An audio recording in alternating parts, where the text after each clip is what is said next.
If you want to write a book and become a best-selling author, you're in the right place. At Elite Online Publishing, we can help you create, publish, and market your book so that it becomes a #1 bestseller. We work with a limited number of authors to ensure that they receive the best possible service. So if you want to learn how to write and publish a book that will empower you to smartly grow your brand, business, and credibility, apply today. We look forward to working with you. Hey everyone, welcome to another great Elite Publishing podcast. We talk everything books, marketing, writing, publishing. We have one of our superstar authors, Lauren Golden, who really blew it out of the park with her book called Free Mama, and her company has the same name, Free Mama. So Lauren, welcome. We can't wait to dive in and hear your stories of success and how you use your book to help your business grow. Thank you for having me. It's funny. I'm chuckling, Melanie, because when you said blew it out of the water, all I could think about, so I published The Free Mama with you all in December of 2018. And I remember following all of your pre-launch strategies, all these things. I actually woke up at 6 a.m. on launch day and it had already hit bestseller. I already had a message from someone on my team and I'm like, that felt so anticlimactic because we had already put in all the work, like following your plan to do it. So it's looking back, it's very exciting. But I remember that morning being like, up yet, like that. I thought I was going to get to like the system, right? Some people don't follow our system. They try and create their own process. They're like, well, we think we should do it this way. We're like, well, we really think we should do it our way because we've done like thousands of books and we know that this works. So see, when you definitely follow the system in the process, man, you do it at 6 o'clock in the morning. I know it might have been anticlimactic, but we still did what we set out to do. Awesome. Well, tell us a little bit about your journey of when you first decided you wanted to write a book. I decided I want to write a book when I was a little girl. But what's funny is I used to do that for fun. I would like illustrate and write children's books. Actually, it's something that's still on my heart today. I will definitely get around to doing. I have a couple of ideas actually in the hopper, just not the right time for it. But when I was a little girl, and what happened is somewhere along the way, like society got me. I don't know. I stopped drawing. I actually like stayed away from art. Like I told myself I wasn't creative. I was really good at math and science, struggled in English, was not a reader for a very long time. But around the time that I got this calling to do The Free Mama, I knew that I had a message inside of me that needed to get out. And as someone who was a non-reader for a very long time, I now am an avid reader. I'm reading like 5 or 6 books at a time, but really that didn't start until around the time I wrote my book, which is very interesting. But the way I look at a book is like, that is the legacy of legacies. Like having something that you create and put into written word to me is something so magical and sacred. And so when I was, building The Free Mama, which is built on a mission, it's a mission-based business to make sure that no mother has to choose between family and financial stability. This voice in my head about like coming back to the book was so strong. So I knew really early on in my business that I wanted a book. It started from the heart for really personal reasons. But logically, I knew as a business owner that it was really going to tee me up for a lot of really positive things as an entrepreneur as well. So how did you know that you wanted to hire a publishing company versus self-publish? Because you're a very savvy person, you're very tech savvy, but you decided not to do it yourself and to go with experts. And then how did you choose us over anybody else? Yeah, well, I really looked at you guys as almost like a hybrid. The book was already in process. I worked with a ghostwriter because again, I was not much of a reader or writer, but I knew I had the story. So we would get on Zoom and I would talk through it and she would take a lot of notes and we'd transcribe it and then she'd kind of pull it together. And then I would say she got me a rough draft that then I massaged for about 3 months before I really even showed it to you guys.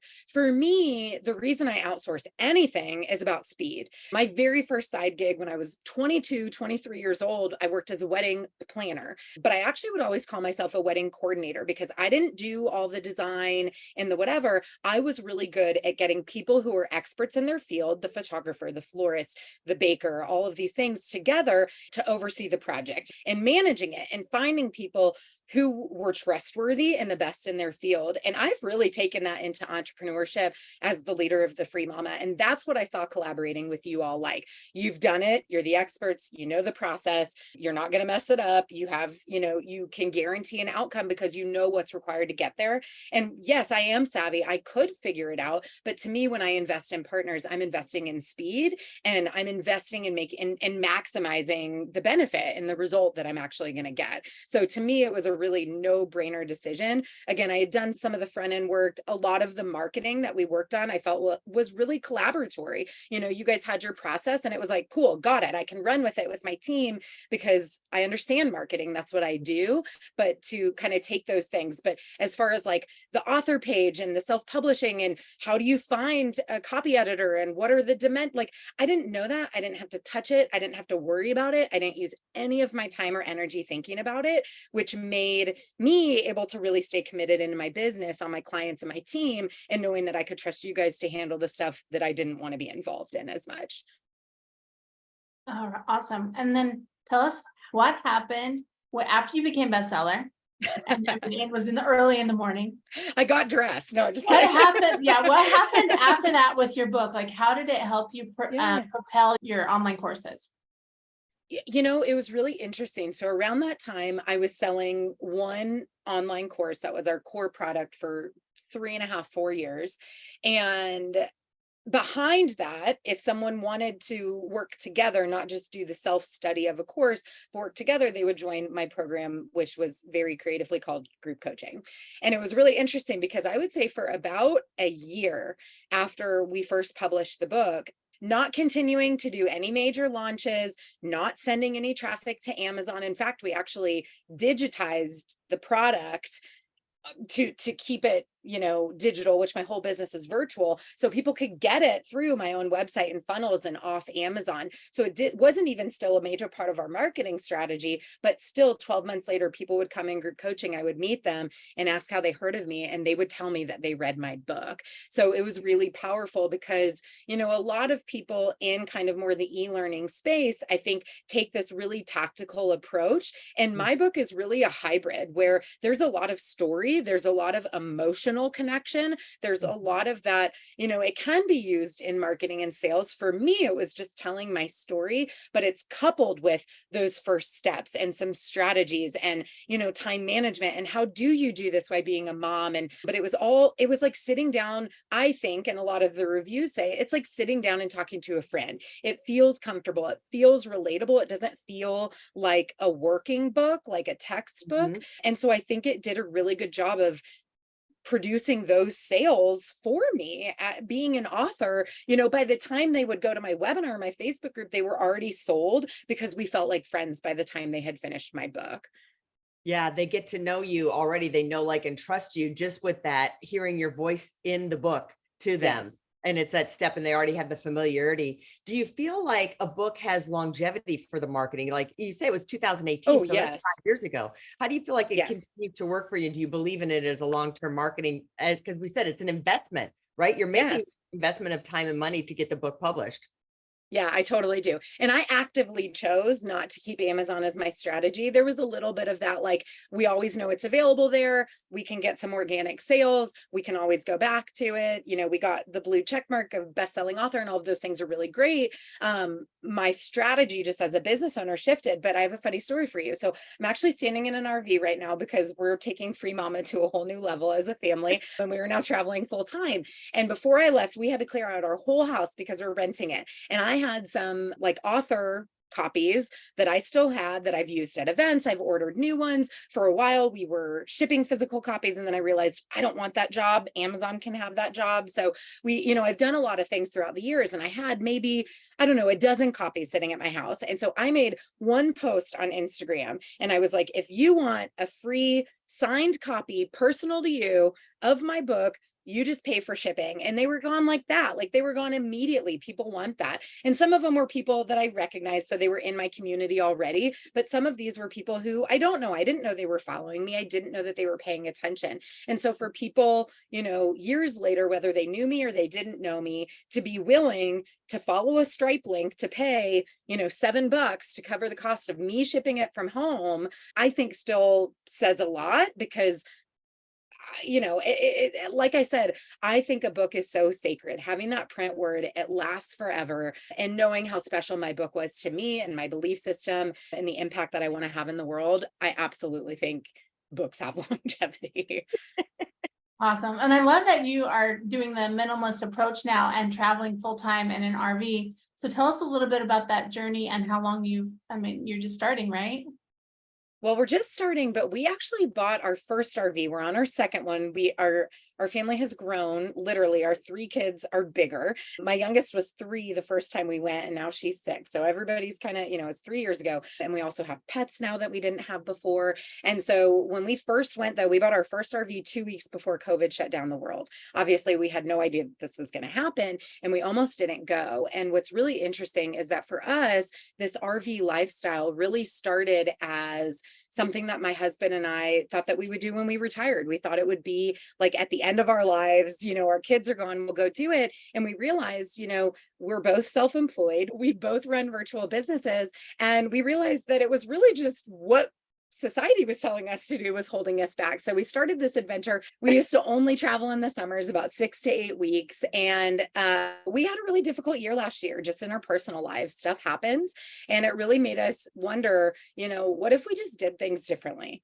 What if we just, we already do, I think as entrepreneurs, we're weird to our peers, being self-employed, but we're like, what if we just kind of unsubscribe from the daily hustle that you've got to be at school at this time and the soccer mom in the afternoon and all of these different expectations. And what if we just go for, like you said, Jen, a simpler life? Like we have so much we don't need, way more than we need. And so we actually gave away the majority of our possessions, probably about 60-70%. We just gave away. We do have a small storage unit, but we have already joked. I mean, the second we drove away from our house, we joked that we never even want to go to the store. Like we don't need any of it. We never want to see it again. And we've been joking, we were starting a YouTube channel following our family's adventures. And my husband and I sat down yesterday and kind of interviewed each other. And we talked about how we already have too much stuff, but like stuff that we brought on the RV that we thought we would need, that even a weekend, we're like, why do we have this? Like, we are not going to need this. So now we're like, where do we even offboard this at this point? We're already gone. So it's definitely different. So far, I would say the hardest part was packing up our home. We have 0 regrets. Like we are so excited. Both of our businesses are going to change a little bit. My husband's biggest challenge is Wi-Fi for sure. Not a challenge that we haven't faced ourselves in this interview, but I'm scaling back my interviews. I've got all my calls actually down to 2 to 3 hours a week. That's it in terms of client facing stuff. So that's been months in the making. My husband runs a Google Ads agency. He's a lot more client facing than I am, but I'm also going to be doing homeschool. So I'm looking forward to kind of this new iteration of what it means to be free for myself, for our family, and playing with different business models and tools and offers that I can do more from behind the scenes that can still create a really big impact for my community. Okay, so a little sneak peek. Do you plan on writing any more books while you're on this journey? I do. So many more, actually. I'm so glad you asked. So I'm actually really excited to utilize Amazon. Am I here? Okay. Yeah. I'm really excited to utilize Amazon KDP to create some of these offers. So I have several frameworks that I've been teaching over the years that I think would work really well as journals. And so my team and I are already kind of conceptualizing, like, how do we take these concepts and put it into a workbook that can be really beneficial? I have a workbook that follows my course that we've just been getting printed at a local printer that I'm like, what if we just sold this to people? It doesn't necessarily have the whole coaching curriculum, but is it still valuable to someone else? I definitely have one more heart book in me, probably more, but one that I've been living and I think I'm still in the middle of. So that's kind of going to be my passion project. And then I'm excited because as an entrepreneur, we're constantly creating, right? We have content, we have frameworks, we have, all of this IP. And I'm really excited because I've so been in this space of digital courses for such a long time. And now I'm excited about using professionals and team and technology and AI to transcribe those just into a new form that can still meet people. I have all of these things in video, but there's no reason that they can't be valuable as a book as well. So I have been really geeking out on this idea for a few months. I've been telling all my students that this is the play that I'm going to be, working on this year. And so I am just a really big advocate. Again, like I said, what better way to leave a legacy than to have your tools, your frameworks, your belief system in the written word that other people can consume. It almost makes me emotional. It's so powerful. It's so powerful. Yeah. And people consume things in different ways. So, like I Yep. tell people, if you have a book, you should have the course. If you have the course, you should have the book. You should have speeches, YouTube videos. So many different ways to do it. And everybody consumes different ways and hit those platforms. Congratulations. We're looking Absolutely. forward to having you on again to talk about your new books. Yes. Yeah. Oh, I'm so excited. Let's not wait 4 years, Yeah, 5 years. exactly. I You'll be back in a few months. That's about it. Yeah. Well, tell us where people can go to buy your book and to get more information. Yeah. Amazon, go to Amazon, find my author page, all those things. Yeah, you can Google the Free Mama. Luckily, it comes right up. So come connect with me there. You can learn more about that. And if you have any interest in following our adventures, you can follow me on Instagram, Lauren Golden Free Mama. And our YouTube channel hasn't quite launched, but we're probably about a month out from production. And that'll just be wild and crazy fun entertainment. For your own reality show you'll have going on there. That sounds Yes, great. exactly. Awesome. Well, thanks for all that input. And Lauren, we just love talking to you and working with you. So if you're looking to become an author and successful like Lauren, reach out to us at eliteonlinepublishing.com, hit that author submission button, and we'll see if you're a great fit for us. We'll talk to you soon. Everyone have a great weekend. Keep writing. Yes, Bye. thank you. If you want to write a book and become a best-selling author, you're in the right place. At Elite Online Publishing, we can help you create, publish, and market your book so that it becomes a #1 bestseller. We work with a limited number of authors to ensure that they receive the best possible service. So if you want to learn how to write and publish a book that will empower you to smartly grow your brand, business, and credibility, apply today. We look forward to working with you.